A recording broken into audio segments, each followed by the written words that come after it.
I looked out over the battlefield, taking in the devastation. The scorched craters, the immobilized tanks, and the twisted ruins of cathedral-like buildings. My own forces had been able to hold back the tide of enemy soldiers. They were slowly pushed back until the enemies were within my command post. Now it came down to this. Two warlords facing one another, defiantly ready for the outcome of their final combat to be decided. I took a deep breath and I rolled the small white dice onto the tabletop. The cube plummeted downwards, impacting the terrain with an audible plastic click. It spun off to the right, skidding past the statuesque figures of warriors and tumbling into one of the craters. I leaned over the edge of the table to get a better look, taking care to avoid crushing any of the plastic figures with my non-too-small girth. I groaned in irritation at the single black dot that stared up at me, like an empty eye socket in the center of an angular skull. I rolled a 1. Damn, man, I sighed. A warm laugh forced me to look up.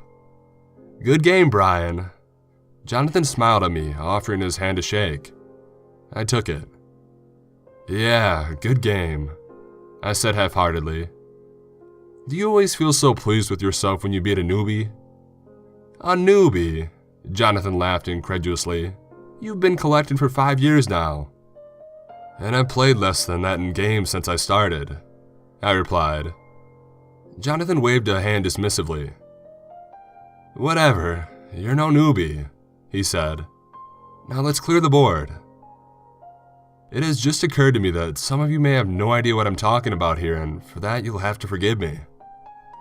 Sometimes I forget that there's another world outside the hobby. My friend and I had just finished playing a tabletop game of Warhammer 40,000, more commonly known to players as 40K or just Warhammer. I'll try and keep this rundown brief.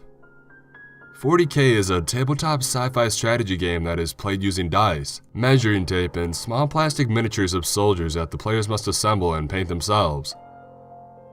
I've heard it compared to Dungeons & Dragons, so honestly, I couldn't tell you how similar it is. I'd been slow to discover 40K. There was a time when it had experienced a small surge of popularity amongst some of my schoolmates, but having few friends, I had not been in on that. Instead, I had discovered the various video game adaptations that had been made. I soon fell in love with the backstory or the fluff of this strange twisted vision of the future. By the time I had heeded my friends and begun collecting the miniatures, the popularity had died back down, and soon enough, even my friends have given up on the hobby, leaving me alone collecting and painting models which stood to my attention, awaiting battles which came all too rarely.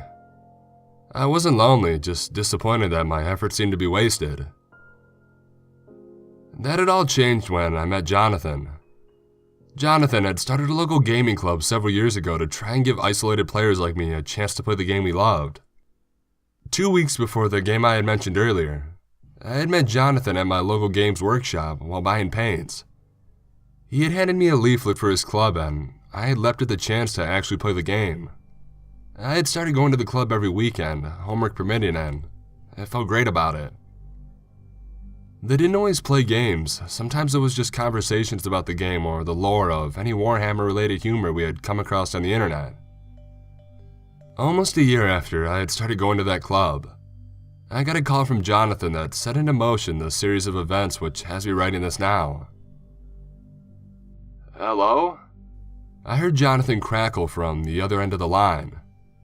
Brian, you there? Yeah, I said distractedly as I twisted the top back onto the glue bottle I was using, the foam pressed against my ear with my shoulder. Hey, I was just calling to ask if you're interested in buying some of the old models of mine. Sure, man, I said excitedly. Jonathan's models were considered the best built at the club, and he rarely offered his old ones to anyone. Great, man, said Jonathan, sounding relieved. We arranged to meet outside a nearby library. The models were as well built as I had hoped. They were Space Marines, a few Terminators, a Force Commander, and a Tactical Squad.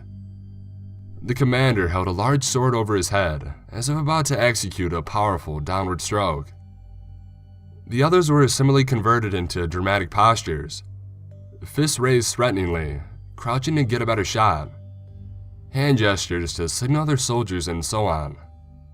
They were painted in a bright yellow color with glowing red eyes in the helmets. They were Imperial fists, but I figured I would repaint them to fit with my sights of the Emperor army. Of course, neither paint scheme or posture had any effect on how the models would play, but I did like it when my army looked cool. Now I know what you're thinking. Why the hell did you post this nerd crap here? This isn't the right place for it. Well, I'm sorry, but I've taken a long time to get to the point. The thing is, with everything that happened afterwards, you guys might find what I'm going to tell you useful or interesting or maybe just a good laugh. I posted this here because maybe someone could have a better idea of what had happened than I did. It's 2 weeks later and I'm still trying to get a grip on it. So if you haven't been so bored that you stopped reading, then please, allow me to explain. As I've said, the models were exquisite. They certainly made me feel ashamed of my own work. In fact, these had to be Jonathan's best models so far. Why would he sell them to me? I asked him that and he told me that they had been giving him a weird feeling. He said that he had bought them, unbuilt and still in their packaging from someone on eBay, and had built and painted them himself, and that after he had finished, he left them on the desk in his room. When he had been trying to get sleep that night, he had kept imagining he heard clicks and rustling from his desk, and during the day he could not shake the feeling of being watched. After that, he had to put them in a box and he had forgotten all about them. He hadn't shown them to anyone or used them in a game. This had been 6 months ago when he had accidentally found them while cleaning out his cupboard, and all the feelings of unease had come back 1,000 times worse than before. And that's why he's selling them, and cheaply too. His story just seemed too bizarre. I laughed and I told him he should have remembered to open a window before using the glue when building. Jonathan smiled weakly at me and we both went our separate ways. I woke the following day with a figure swinging a sword down towards me. I cried out, adrenaline waking me up faster than I normally would. In desperation, I swept my fist in front of me. The model of the Force Commander was sent flying and it hit the wall. I laughed as I realized my own stupidity. The model had been on my bedside table and I had been facing it when I had woke up. The odd thing was that I didn't remember leaving it there. I shrugged and I went over to inspect any damage my own reaction had caused. I was lucky. Some of the paint had been scraped, but the plastic itself was still intact.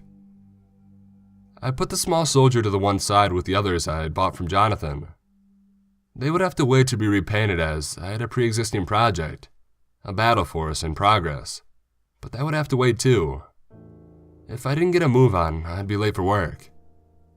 I hurried about getting ready, trying to ignore the strange unease that I felt. That weekend, Jonathan didn't turn up to the meeting of the club. This wasn't paid any heed. He had missed some meetings before, so everything just went on as normal.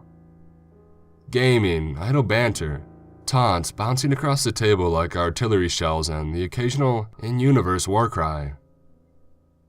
It wasn't until Jonathan had been absent for 3 weeks when we started to worry. It was like he dropped off the face of the earth. No one had been emailed by him or even called or texted. I had been the last person in the group to hear anything, and that had just been me buying the models. That night, I decided to stop by his house just to see if he was alright. I parked my car outside and I pulled the hood of my jacket up to try and keep myself dry. It didn't work. The rain was pouring down and running in small rivers at the side of the road. His house only had 2 floors, the ground one with the kitchen and the living room and the attic, which served as both a bedroom and a workshop. The street was lit up with yellow-orange color by the street lamps. I walked up to the house. The windows were dark, so I expected he would either not be home or just be sleeping. I was about to knock, but before I touched the door, I noticed that it was already open. The door was open by only an inch. I called out. No answer. Every horror movie ever made, every scary book, Every awful news report I had ever heard of should have told me to run, to get back in my car, go home to my flat, just lock the door and call the police. But I didn't. I was concerned for my friend, and I felt that if something terrible had happened, the perpetrator wouldn't hang around for 3 weeks. If something was wrong, the house would probably be deserted. I took a deep breath and I pushed open the door, stepping into the shadowy maw in front of me. It did not take very long to find the light switch. I turned it on. I may have been intensely concerned for my friend's safety, but I was not going to add to my own stress by stumbling around in the dark. Everything seemed to be fine. The kitchen was clean with some breakfast dishes beside the sink, and on his couch in the living room, a copy of the TV guide lay open showing what was on TV that day 3 weeks ago. As I climbed the stairs to the attic, I stepped on something. I looked down. It was a single broken brush, one of the standard ones that Games Workshop supplied in starter packs, the wooden body splintered in half. I picked up the pieces and I pocketed them without even thinking. I reached the door at the top of the stairs and I gently pushed it open. The room was black with only a faint orange glow penetrating around the curtains. I reached for the light switch and I flipped it on. And I really wish that I never did. In the middle of the room, Jonathan's corpse lay on the floor, his neck twisted to an unnatural degree, blood dripping from the corner of his mouth and his eyes gazing up at me without any sign of life. Around him, in a wide circle, was arrayed his entire collection of Warhammer models. And that was all I saw before. With a faint pop, the light went out. I frantically flipped the switch several times. Nothing. The bulb had bursted. I looked into the shadows and I saw a darker shape at the far end of the room. At first, I thought it was just the afterimage of the light, but then it moved and I heard the floorboards creak. I won't lie, I screamed like a 2-year-old. I stepped backwards, forgetting the stairs, and I tumbled down them. Bruised but otherwise unhurt, from the bottom of the stairs I heard dragging footsteps somewhere above me. Without stopping to look back, I picked myself up and I bolted for the door. I ran, howling into the night. I got into my car and I slammed the door behind me so hard that I had cracked the glass of the window. I started the engine, and as it sputtered into mechanical life, I could taste victory. Before I pulled away, I took one last look at the house. In the doorway, a human shape was silhouetted, only it was not quite human. I can't quite explain what gave it away, but there was something, just simply in its presence, that reeked of unnatural. When I got back to my flat, I locked the door behind me and I started to cry. I guess it was just the shock of finding my friend's dead body and escaping what I firmly believed killed him. After an hour, though it felt like a century, I had calmed down enough to call the police. After visiting the scene, the police officers had visited me at my flat. They told me that they had found nothing. No body, no signs of struggling, no blood. Everything was in its place. The only irregularity was that the door was open. Of course they hadn't found Jonathan alive either, and certainly no sign of what had attacked him and chased me. I saw their eyes pass over the model glue on my desk several times as they reassured me that, probably, my friend had just left town to visit somebody. It was clear they thought I had been high, but I said nothing. After they had gone, I took the broken brush out of my pocket. No, it had happened. Some monster had killed Jonathan and had then covered its work up. I knew that I knew. I felt eyes on my back and I turned, but only saw the models that Jonathan had sold me sitting on my desk. I put them away. I didn't want to be reminded of what he said about them.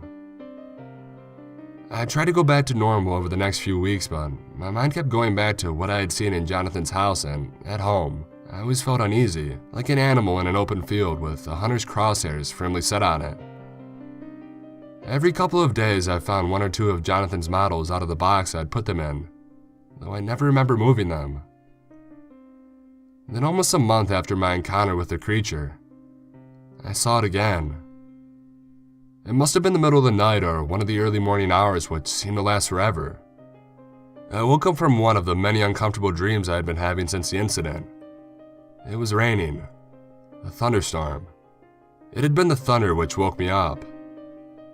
I lay on my side looking into the darkness and the dim light of my window.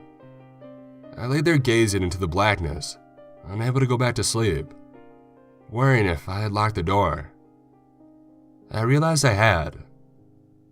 I was just beginning to drift into unconsciousness when a lightning flash strobed across the room. On my bedside table were all of the models I bought from Jonathan, facing me. And at the foot of my bed, the creature.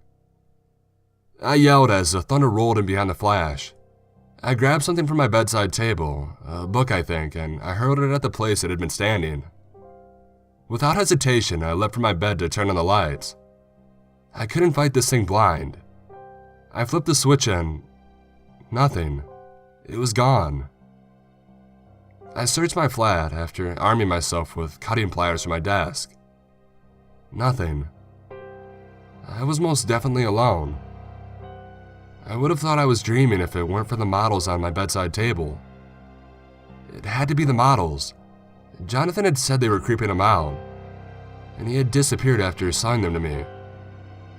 They kept showing up where they shouldn't. Had the broken brush been a warning? Jonathan had obviously been having the same problem. He thought it was just him though, and that he just needed to get rid of them. Whoever had sold them to him had done something to them. I don't know what. Bound a demon, dipped them in the blood of a murder victim, doused them in a hallucinogenic chemical.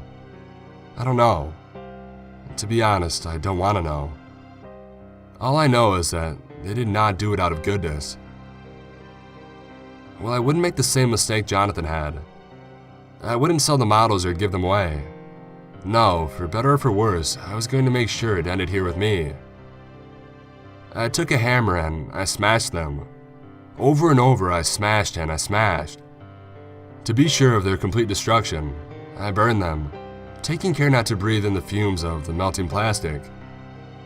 After that, I had sent messages to all my friends warning them to not buy their models from the internet. Who knows how many times this guy has done this? I had gotten a few messages back, joking agreements about the unreliability of eBay. I wish they had taken me seriously.